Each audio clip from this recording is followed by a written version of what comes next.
Hello friends, today I am going to share with you the concept of singular versus non-singular matrix. In the previous sessions we have already studied that how the determinant is calculated. So when we talk about the value of determinant, so if we can say that the value of determinant is equals to 0, then we say the given matrix is singular matrix. And if we say that the value of determinant is not equals to 0, then the given matrix is termed as non-singular matrix. Okay, like suppose we have a matrix A, B, C and D. We have to calculate the determinant of this matrix. So what I will do, this is a matrix of 2 by 2 order, so I will cross multiply this. I will get determinant of A is equals to AD minus BC, right? If AD minus BC is equals to 0, then it is a singular matrix. But if AD minus BC is not equals to 0, then this is a non-singular matrix. Fine. Next thing is orthogonal matrix.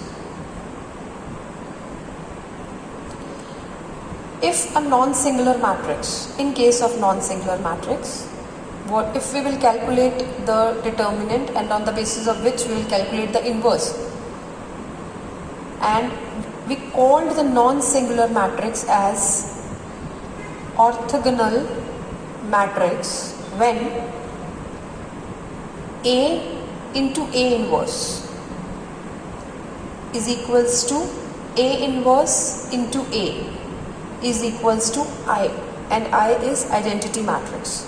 Means if the multiplication between the two matrices, that is A and A inverse and A inverse and A is equals to I is identity matrix. Identity matrix we know this is 1 0 0 1. This is identity matrix of order 2.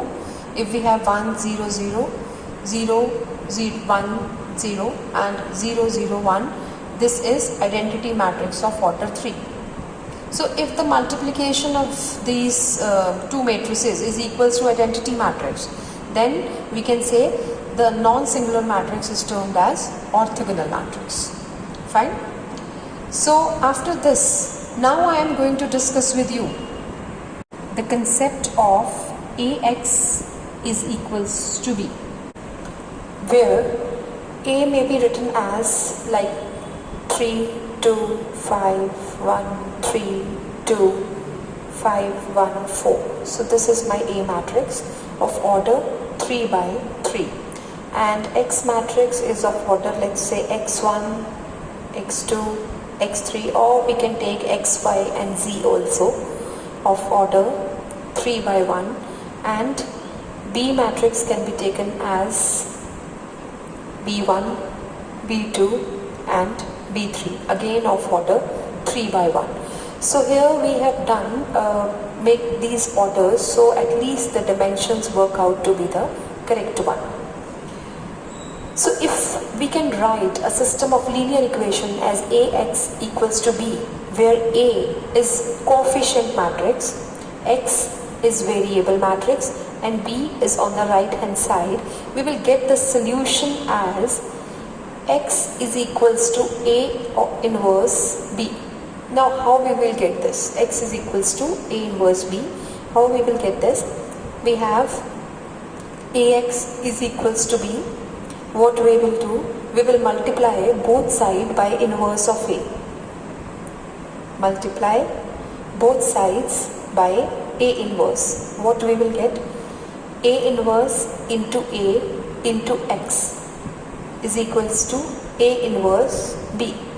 So we know this thing that A inverse into A is equals to 1, right? A inverse into A is equals to 1. So what we will get? We will get is equals X is equals to A inverse of B. So whenever we solve the matrix in order to find the inverse with the help of linear equations, we follow this principle and we get the solution in this form, right? Thank you.